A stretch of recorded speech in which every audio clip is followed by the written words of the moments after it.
Bismillahirrahmanirrahim. This is Engineer Asghar Badshah with another series of tutorials and MCQs for Pakistan Engineering Council exams. These MCQs are on cost and value of quality. That's a 20 questions and that's a life-changing question. So without further ado, let's begin. ये questions general SDO assistant director के लिए भी काम आ सकते हैं, assistant engineer के लिए helpful हो सकते हैं. Question number 1. तो number 1, I am back with my form. तो my first question is which of the following is a prevention cost in quality management. तो सबसे पहले क्वालिटी मैनेजमेंट है क्या चीज़.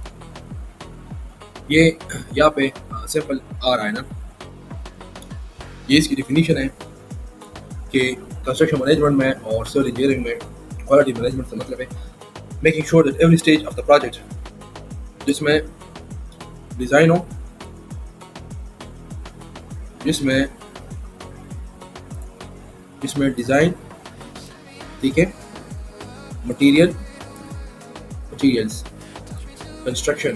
पहले डिज़ाइन में ड्राइंग्स आती है, मटीरियल्स में cement, sand, aggregates, coarse aggregates, fine aggregates, right, precast materials, stones, bricks, और उसकी फिर कंस्ट्रक्शन, ठीक है, और finishing meets the required standard specification. जो यूक्यू स्टैंडर्ड्स के हिसाब से और जो वॉल्यूम 2 है स्पेसिफिकेशन के हिसाब से, ये हर एक चीज़ प्रोजेक्ट का हर एक स्टेज स्टैंडर्ड्स और स्पेसिफिकेशन के हिसाब से, इसको कहते हैं क्वालिटी मैनेजमेंट. बस मैं और डिज़ाइन में नहीं जाता, ठीक है. ये एक ज़रूरी चीज़ है जो कि मैं डिस्कस करता हूँ. मतलब क्यूए क्या चीज़ है. क्यूए से मुराद है ensuring the right process are follow. Quality insurance से मतलब है कि आपके पास जो प्रोसेस है वो सही तरीके से फॉलो हो जाए. क्वालिटी कंट्रोल का क्या मतलब है. Checking and testing material and work inside. मतलब मटीरियल्स को चेक करना, उस पर टेस्ट करना, और वर्क ऑन साइड पे काम को देखना. इसको कहते हैं क्वालिटी कंट्रोल. इसको कहते हैं क्वालिटी कंट्रोल और इसको कहते हैं क्वालिटी एश्योरेंस, ठीक है. एश्योरेंस का मतलब है कि आपके पास हर एक चीज़ जो है उसमें राइट प्रोसेस फॉलो हो जाए, ठीक है. प्रैक्टिकल एग्जांपल इसका अगर मैं दूँ तो if you are constructing a school building, for example मैं एक स्कूल बिल्डिंग बना सकता हूँ. Quality management ensure that the cement, steel and bricks are tested before use. Quality management से मुराद यह है कि cement, steel and bricks proper तरीके से टेस्ट किया जाए इस्तेमाल से पहले. ये ना हो कि ठेकेदार गले का बच्चा आ जाए और वो 2-3 कमरे बना भी ले और आप फिर आ जाए साइट में, और फिर आप जो है आ जाए साइट पर बड़े बड़े पढ़ के मारते हैं कि ये क्यों टेस्ट नहीं हुआ, ये क्यों नहीं. तुम्हें चाहिए कि तुम आ जाओ पहले और उस पर तुम टेस्ट करवाओ. तुम कहाँ पे गायब थे. तो ये चीज़ थी. या concrete is mix in the right proportion. अब कंक्रीट चल रही है, कंक्रीट शुरू होती है सुबह 6 बजे और तुम आते हो 10 बजे, तो आप 400 बैग्स रखने हैं, तो उसने तो पिछले 4-5 घंटों में 200 बैग्स बचा लिए. तो फिर कंक्रीट कैसे राइट प्रोपोर्शन में आप तुम देखेंगे. जो 1 to 4 है या 8-3 है, you have to follow concrete is mixed in the right proportion. This is called quality management. Curing is done properly. After concrete, ये नहीं है कि बस मजदूर भागे, ठेकेदार भागे, अल्लाह अल्लाह खैर सी बात खत्म. उसके बाद 6 दिन तक, 3 दिन तक, 8 दिन तक, 10 दिन तक क्योरिंग होना चाहिए. A workmanship is monitored so the building lasts long and remains safe for children. ठीक है. तो एक है क्वालिटी मैनेजमेंट, ठीक है. इसमें कोई अगर एक ब्रिज बन रहा है तो क्वालिटी मैनेजमेंट इंश्योर करेगा कि स्टील की टेंसाइल टेस्ट रिपोर्ट सही हो. देखो, कंक्रीट स्लम टेस्ट चेक हो, और क्योरिंग टाइम फॉलो किया जाता है कि ब्रिज मजबूत और सेफ बन सके. तो इसको कहते हैं क्वालिटी मैनेजमेंट, ठीक है. तो प्रिवेंशन कॉस्ट किसे कहते हैं. What is mean by prevention cost. Prevention cost वो अखराजात होते हैं वो एक्सपेंसेस होते हैं जो किसी भी गलती के को होने से पहले रोकने के लिए किए जाते हैं। मतलब प्रिवेंशन कास्ट से मुराद वो अखराजात होते हैं जो किसी भी गलती को होने से पहले रोकने के लिए, मतलब आप सोच लें, अब सवाल बन गया, आंसर है पहले से लिखा है ट्रेनिंग ऑफ साइट इंजीनियर, तो इसको कहते हैं ये प्रिवेंशन कॉस्ट है। अगर हम साइट इंजीनियर्स को ट्रेन कर ले और ट्रेन इंडक्शन हो तो साइट पे जो नुकसान आते हैं उसको बचाएंगे, चाहे कंपनी के नुकसान हो, एचईसी के नुकसान हो, हेल्थ सेफ्टी इन्वायरमेंट के हो, किसी भी नुकसान, ठीक है। या मिसाल के तौर पर किसी काम को शुरू करने से पहले उसकी प्लानिंग करना ये प्रिवेंशन कास्ट है।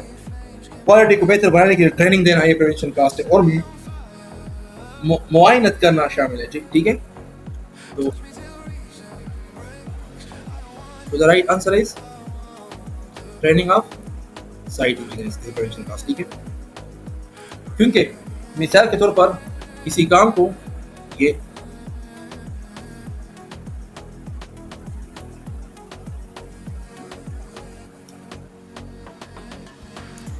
Right answer. मिसाल के तौर पर किसी काम को शुरू करने से पहले उसकी प्लानिंग करना प्रिवेंशन कास्ट है, क्वालिटी को बेहतर करने के लिए ट्रेनिंग देना प्रिवेंशन कास्ट है, और मुआयनत करना शामिल है।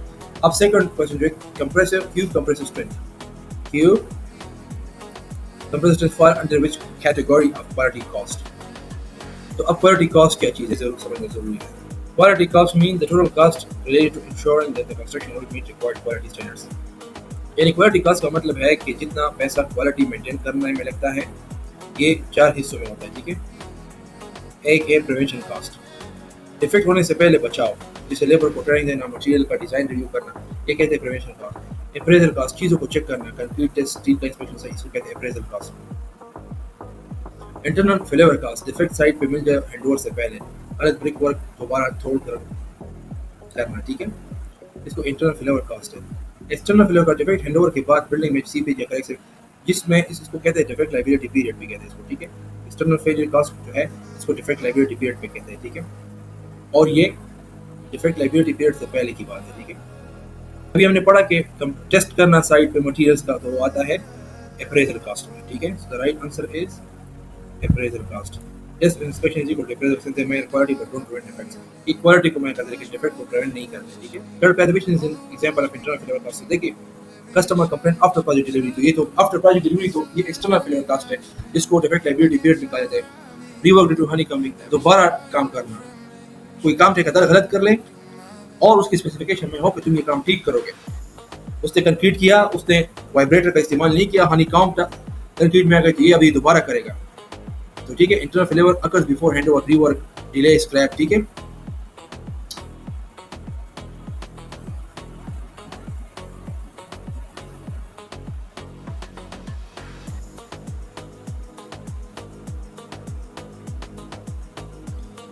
The right answer is rework due to honeycomb concrete structure, ठीक है।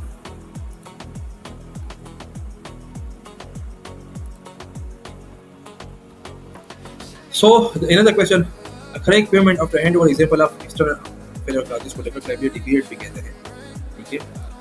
एक्सटर्नल फेलियर का मतलब है cost due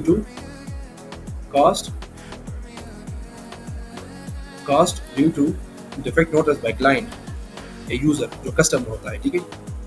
client mean sometime ठेकेदार जब क्लाइंट के लिए काम करता है, क्लाइंट उसको पैसे देता है एक कॉन्ट्रैक्ट के तहत, ठीक है। और ठेकेदार क्या करता है, फिर उसको प्रोजेक्ट हैंडओवर करता है, ठीक है। जो डिज़ाइन ड्राइंग्स होती है वो फिर इस बिल्ड बन जाती है और फिर ऑडिटर को फाइनल आईपीसी मिल जाती है। उसके बाद डिफेक्ट लायबिलिटी पीरियड के लिए एक टाइम होता है जिसको एक्सटर्नल फेलियर कॉस्ट कहा जाता है। उस पर क्लाइंट अगर कोई चीज़ ऑर्डर कर ले या ठेकेदार प्राइवेट किसी क्लाइंट के लिए या कस्टमर के लिए जो यूज़र है उसके लिए कोई प्रोजेक्ट बनाए और उसके बाद में नोटिस डिफेक्ट आते हैं, जिस तरह क्लेम्स है, वारंटी रिपेयर है, लॉस है, ठीक है, लॉस हो गया, लॉस ऑफ रेपुटेशन, तो ये एक्सटर्नल फेलियर कॉस्ट, ठीक है। The cost of calibrating total station and compressing testing machine is classified as. अब देखिए अभी टेक्निकल क्वेश्चन है, calibrating total station, calibrating total station की कैलिब्रेशन का मतलब है उसे चेक और एडजस्ट करना ताकि वो एंगल और डिस्टेंस ठीक दिखाए, ठीक है। और कैलिब्रेशन ना हो तो बिल्डिंग का सेटिंग आउट गलत हो सकता है। मतलब जो लेआउट है, सेटिंग आउट का मतलब है जो लेआउट है बिल्डिंग का, क्योंकि वो तो हम क्या कर किसे कहते हैं, वो तो रोड स्टेशन से करते हैं, तो उसमें एंगल्स और डिस्टेंस मैं करते हैं फुटिंग्स की, फाउंडेशंस की, ठीक है। तो अगर कैलिब्रेशन ठीक ना हो तो बिल्डिंग का सेटिंग आउट लेआउट गलत हो सकता है, ठीक है।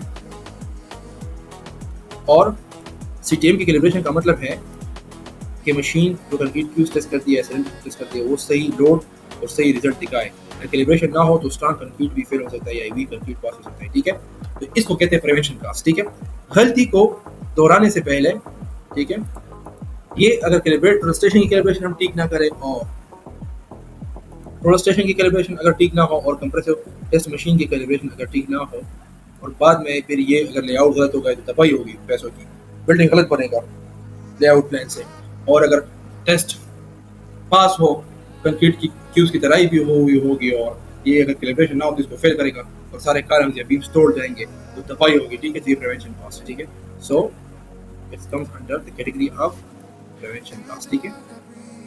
Calibration prevents error, hence prevention.